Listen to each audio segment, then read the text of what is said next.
En nuestra audiencia nos acompaña José Dantes, aspirante a la Secretaría General del PLD, miembro de su comité político. Distinguido amigo, bienvenido nuevamente al Tribunal de la Tarde.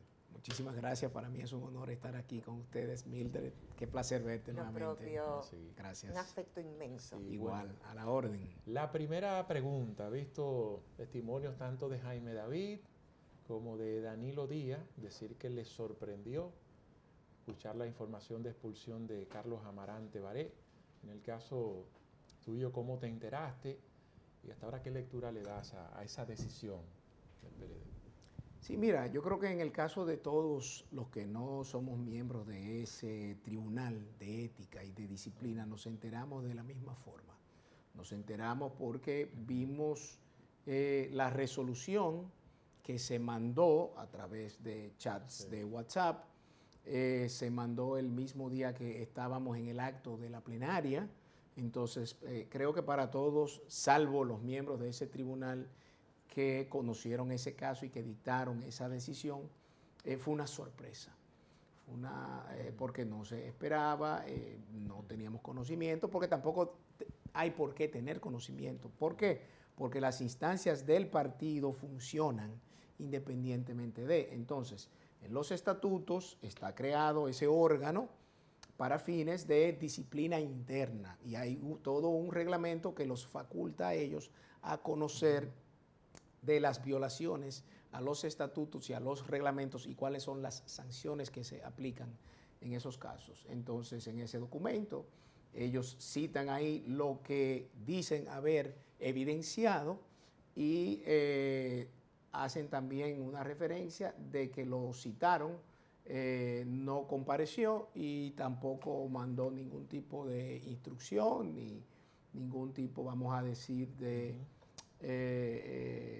ningún tipo de comentario de que no puedo ir hoy, voy luego. Y entonces, en ese caso, el tribunal tomó la decisión que finalmente ya todos conocemos. José, me quedo con una palabra, sorpresa. La sorpresa es algo que tú no lo veías venir. Sí. En este caso, pues me imagino que podemos tener dos opciones. Una, porque la conducta o los hechos no daban pie a ese tipo de decisión, o sencillamente entendías que lo que había pasado se manejó, no había necesidad de una suspensión, una expulsión más bien de por vida. Mira, yo creo que la conducta como ellos la han puesto en ese documento, la tipifican en ese documento, la describen en ese documento, creo que es lo que causa la sorpresa. Porque en ese documento hace referencia como que ellos tienen evidencias que dan muestras de que él quería como crear un partido político, crear tienda aparte y que en ese sentido estaba, vamos a decir, tratando de sonsacar o conquistar miembros de nuestro partido para que les acompañasen en ese fin. Entonces, eso es lo que causa la sorpresa, porque para nadie es un secreto que a lo interno de mi partido, pues siempre va a haber algún tipo de diferencias entre los dirigentes. Las diferencias se supone que se deben manejar hacia lo interno en los organismos, pero lamentablemente desde hace varios años para acá, eso es parte de las cosas que se han ido, pues, lamentablemente quedando atrás, que es el orden y la disciplina en cuanto a los métodos de trabajo. Se supone que cualquier tipo de reclamo que usted tenga, cualquier tipo de postura que usted tenga, usted la debe plantear primero hacia lo interno. Entonces, cuando tú lees ese documento no hace referencia a ese tipo de cosas, hace referencia a lo que puntualmente te estoy comentando, que él estaba gestando la creación de un grupo político y que en esa gestación pues estaba buscando quien lo acompañase. Sí mismo. Bueno, recientemente el presidente Abinader, en su intervención en la ONU, insistió que quiere dejar un legado de estabilidad política y de desprendimiento con el proyecto de reforma constitucional. Vemos que ya está en manos de la Cámara de Diputados. En este caso, Dantes, sigues insistiendo en que esa reforma es innecesaria a pesar de algunos cambios que han producido. No, pero claro, porque es que cuáles son los cambios que se han producido. Veamos cuáles son los cambios que se han producido. El único cambio que se ha producido y que es una muestra fehaciente de que no se necesita es la reducción de la matrícula de los diputados, que la propuesta primero dice que quiere que sean 57, pero no hay un estudio ni científico, un estudio técnico que diga por qué 57, cómo llegamos a ese número, cuáles son las circunscripciones que me van a quedar afectadas por los 57. Entonces, cuando tú lees la carta de él, que hace referencia de que es para los fines de eficientizar los trabajos de esa Cámara, entonces lo que está reconociendo es que la Cámara no funciona como debería ser. Y en ese caso, si no funciona, con 190, que es un número que está totalmente frisado desde el 2010, estamos en el 24, o sea, hace 14 años, ¿qué te llevó a ti como presidente a determinar que con 57 sí sería eficiente? No obstante eso, nos damos cuenta que posteriormente el bloque de diputados de ese partido se reúne con la dirección de ese partido y llegan a un acuerdo entre ellos y dicen, no, de 57 vamos a llevarlo a 20, lo que te da muestra de que realmente no había ningún tipo de análisis objetivo, no constitucional, basado en la representación y en la representatividad. Recordemos que nuestro país es un Estado social y democrático de derecho, sustentado en una democracia representativa. Y cuando tú ves eso, tú entonces te preguntas aún más, ¿cuál es la intención de la reforma? Por otro lado, tú tienes a la Junta Central Electoral que plantea todos los obstáculos que implicaría, ¿no?, la unificación de las elecciones en términos de la logística, de la redistribución de los colegios electorales, de la ampliación del horario, al presidente del Constitucional decir también que eso es un adefesio, porque lo que se ha intentado es justamente con la separación tratar de fortalecer los liderazgos en cada demarcación. Entonces, ¿qué eran vamos a decir, los nuevos elementos? Porque los elementos viejos ya hemos dicho que no se necesitaban tampoco. ¿Por qué? Porque si de candado a la repostulación se va a querer argumentar el 124, el artículo 124 es claro cuando dice una repostulación y nunca más es nunca más. Entonces, en el caso de él lo que debe hacer es recoger en el 28 e irse para su casa y él habrá cumplido con la Carta Magna. Y el otro de los argumentos era el tema de la independencia de un ministerio público que ellos mismos durante 4 años han dicho, sostienen y mantienen que es independiente. El apellido, Ministerio Público Independiente. Exacto. Entonces, si ya es independiente con el actual marco constitucional, ¿para qué cambiarlo? Entonces, cuando tú analizas eso, tú dices, ¿cuál es la finalidad?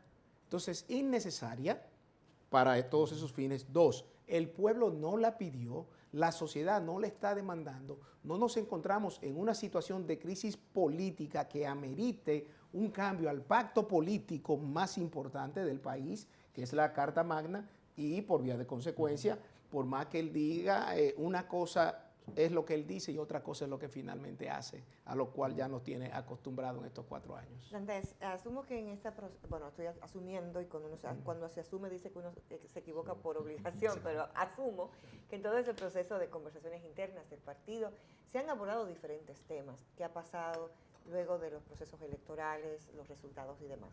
¿Se ha tocado en algún momento se ha validado o se ha valorado en términos de imagen y la autoestima interna de los mismos PLDistas, toda esta situación jurídica en torno a figuras importantes del partido? O si no, figuras ellos o personas cercanas a líderes del partido. ¿Se ha tocado este tema? Sí, mira, tú sabes que nos encontramos en un proceso interno, el Congreso Reinaldo Pared Pérez, donde la primera fase precisamente era hacer una crítica y una autocrítica de cómo el partido se ha manejado en los últimos años. Entonces, esto data prácticamente desde la división del 2019. Entonces, ese proceso que se hizo en el mes de julio y que participó todo el partido en el país entero a través de unos instructivos donde habían una serie de cuestionarios para que cada quien marcara lo que entendía que se falló, no solo en, vamos a decir, en la vida institucional, sino en la parte electoral. Y había otra parte donde tú podías poner lo que tú entendieras. Todo eso se recopiló y está sistematizándose. Lo cierto es que hay muchas causas que los compañeros, por ejemplo, en el caso mío, que ando por el país entero por las aspiraciones a la Secretaría General, me han dicho, hubo una desconexión con la sociedad, hubo una desconexión de la dirección del partido con las dirigencias de los municipios, se sintieron solos, se sintieron abandonados, no supimos reaccionar como partido frente a las acusaciones, independientemente de que, en el caso mío muy particular, tengo 4 años prácticamente dando la cara por el partido, defendiendo no a nadie, sino al proceso. O sea, pidiendo que no se atropelle, pidiendo que se respete la presunción de inocencia que le reviste a toda persona. Entonces, ellos entienden que eso ha sido parte también de lo que ha impactado de una manera negativa la marca de nuestro partido. Entonces, todo eso está ahí, es parte de los insumos de este Congreso que nosotros vamos a evaluar, pero no para buscar culpables, sino para corregir los entuertos que haya que corregir, a los fines de que no se repitan estas cosas que, a la luz de lo que salga de ahí, fueron parte de las causas internas que nos llevaron a este pobre desempeño electoral. Porque hay causas externas también, pero las causas externas usted no las controla de la misma manera que sí puede las suyas. Por eso es crítica y autocrítica. O sea, vamos a criticar, ok, bueno, el presidente de la República se embarcó en una compra de alcaldes, en hacer uso de los recursos públicos, Bueno, eso es algo que lamentablemente, por más que se denunció, por más que fuimos a la Junta Central Electoral, a la Procuraduría, no se le pudo poner coto, no se le pudo poner freno. Ahora, internamente, ¿qué hicimos mal? Todo eso también quedó ahí reflejado y está para fines de nosotros verlo y claro, hacer un análisis para no repetirlo. En la apertura de este Congreso ya se tiene definido la metodología, cuándo se estarían escogiendo las autoridades, incluyendo la posición que aspiras. Sí, mira, ya la fase 1 se completó hace más de un mes y algo. Estamos en la fase 2, que es el conocimiento de las 15 áreas de temas de donde surge el ADN de nuestro partido. La declaración de principios, los estatutos, la línea política, la línea electoral, temas como ética y disciplina, la formación política, bueno, 15 grandes áreas de temas que es, vamos a decir, el ADN de nuestro partido y hacia dónde nosotros queremos ir. ¿Qué es lo que ha pasado? Lo que ha pasado es que muchas de estas cosas ya se habían aprobado en el Congreso pasado y hasta en el octavo, en el penúltimo Congreso, o en el antepenúltimo, perdón, pero no se han implementado. Entonces, aquí lo que estamos es actualizando todo eso a la luz de la coyuntura actual, de la sociedad actual, y entonces, cuando se concluya la plenaria, que creo que va a ser el día de hoy, a las 12 de la noche, donde ya de manera virtual todos los delegados al Congreso deben haber votado por las propuestas, entonces ya entramos a la fase electiva. Y la fase electiva es en este mes de octubre y acaba la primera semana de noviembre. Pero van a haber quizás algunos cambios en cuanto a las fechas, pero de la primera quincena del mes de noviembre no pasa ya con que se cuente con una nueva dirección política, un nuevo presidente, un nuevo secretario y un nuevo comité político y central. Usualmente las personas te preguntan, ¿por qué secretario general? Yo voy a hacerlo al revés. ¿Para qué ser el secretario general del Partido de la Liberación Dominicana? Mira, yo creo que luego de 30 años de militancia, habiendo conocido a el partido... menor de edad. Sí, yo entré menor de edad. Sí mismo, yo entré a los 17 años. Luego de 30 años de militancia y ya conociendo ese partido de cuadros, que para mí fue un honor, un privilegio poder pasar por todo ese proceso de capacitación, de formación política por los círculos de estudio y haber vivido la transformación a un partido de masas en el 2001, donde se primó la cantidad en vez de la calidad, y dándonos cuenta de que ciertamente electoralmente fuimos exitosos con un partido de masas. Sin embargo, se descuidó el instrumento político desde el 2004 hasta el 2020, y salen los documentos que estamos trabajando en este Congreso. Salen los documentos donde dice que nos enfocamos tanto en la función de gobierno que nos olvidamos del día a día del partido, y que la mayoría de todos los dirigentes eran funcionarios de primera línea o de segunda línea y no tenían tiempo para la vida partidaria. Pues eso provocó la desconexión interna de la dirección con la dirigencia, con la militancia, ¿no? Y luego de tantos años inactivo, entonces el partido se oxidó, dejó de funcionar. Y por esa razón, después del 16 y a raíz de la división del 19, vemos cómo de un 62 caemos a un 38 en la simpatía electoral, en los votos, sí, y ahora un 10%. Por vía de consecuencia se hace necesario refundar el partido, transformar el partido, adecuarlo a las aspiraciones de la sociedad del 2024, ya no la del 16, ya no la del 20, la del 24. Y yo creo que con toda esa experiencia que tengo y todo lo que he llevado a cabo, y habiendo conocido de primera mano todo esto, pues entiendo que tengo un plan para desde la Secretaría General con todo el partido llevar a cabo las transformaciones que se requieren para volver a motivar a una militancia que hoy en día es apática, se encuentra apática por todo lo que ya he dicho de una manera muy resumida, se encuentra desesperanzada, hay que motivarla de nuevo, hay que cohesionar nuestro partido, llevar a cabo todas esas transformaciones, que no es otra cosa que volver a las raíces. ¿Qué es eso? Recuperar el orden y la disciplina, recuperar la formación, recuperar la solidaridad, el compañerismo, el respeto a los métodos de trabajo y, claro, todo eso con un lente, con una visión innovadora que permita que el partido represente fielmente las aspiraciones de la sociedad del siglo XXI.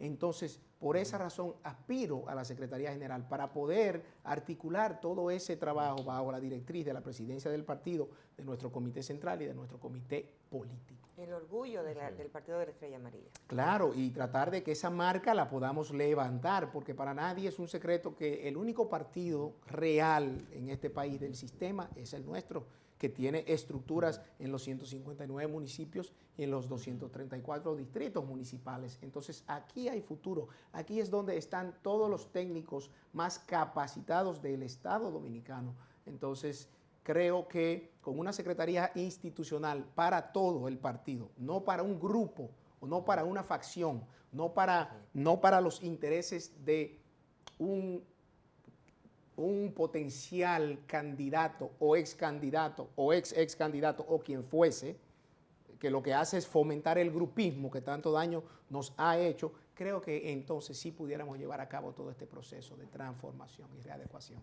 Bueno, nos gustaría conocer tu posición acerca de dos temas. Una de ellas es la propuesta de que el presidente del TC pase al Consejo Nacional de la Magistratura y esta situación de La Vega, justo sí, una opinión de Ray Guevara en la que dice que el presidente no puede, no tiene facultad para escoger el alcalde.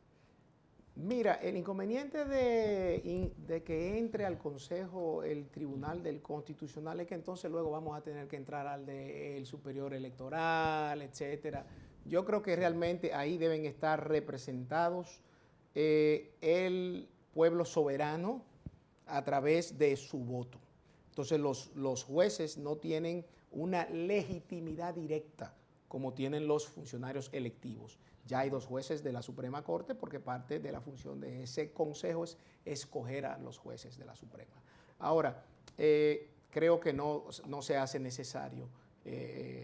Lo que sí entiendo que si ya que se va a hacer una reforma, ciertamente hay que excluir al Procurador General. Nunca estuve de acuerdo con que se incluyera porque rompía el equilibrio que debía primar en ese órgano, ya que él forma parte del proceso penal. Entonces, si le toca escoger jueces de la Suprema, está incidiendo en la otra parte con la que tiene que trabajar.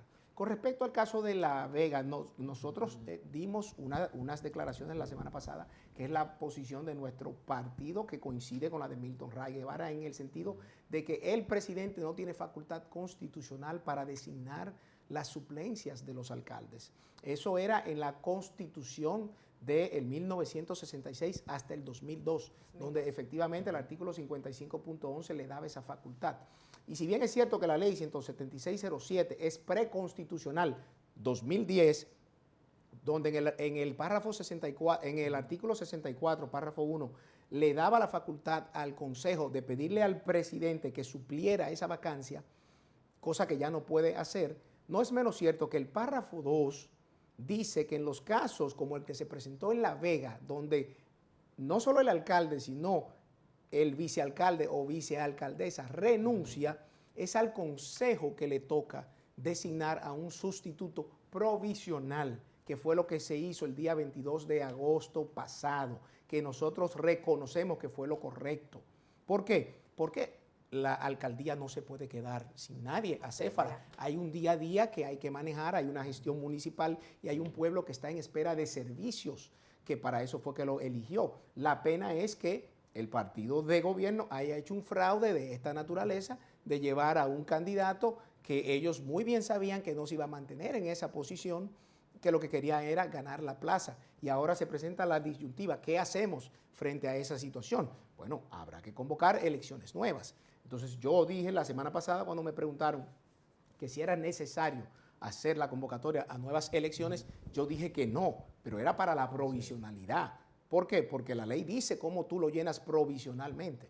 Ahora, ¿qué es provisional? No está definido ni en la Constitución ni en la ley. Entonces, mientras esté ese provisional ahí... Pero 4 años nunca será provisional. No, jamás, jamás. Entonces, ahí sí ya habría que hacer una convocatoria a elecciones nuevas, pero eso es una decisión que deberá tomar la Junta Central Electoral o el TSE, si se le eleva una instancia, o el TSA o el Consejo que eleve a través de una de estas altas cortes o el órgano electoral o al órgano electoral la necesidad de que se organice. Ahora, ¿qué ocurre? ¿Cuánto tiempo puede tomar organizar unas elecciones extraordinarias? Tú estás hablando que tienes que ver un padrón que ya ha sido totalmente alterado desde las elecciones de febrero para acá, con nuevos integrantes que ya cumplieron 18 años post las elecciones, que están dentro, etcétera, capacitar, etcétera. Eso no se hace en 2 o 3 meses. Entonces, por esa razón era importante la provisionalidad de un funcionario basado en lo que decía la ley 17607, que facultaba al Consejo Municipal, porque esa sí tiene facultad para la provisionalidad, no para poner a alguien de manera definitiva. Dante, siempre es un placer tenerte en nuestro espacio del tribunal. Muchísimas gracias, de verdad que sí, y gracias a mi Bueno, muy bien, a ustedes por la amabilidad de su sintonía. Por hoy nos despedimos, pero aquí estamos mañana de costumbre, de 5 a 6, por Telefuturo 23 y sus diferentes plataformas en otro tribunal de la tarde. Bye bye.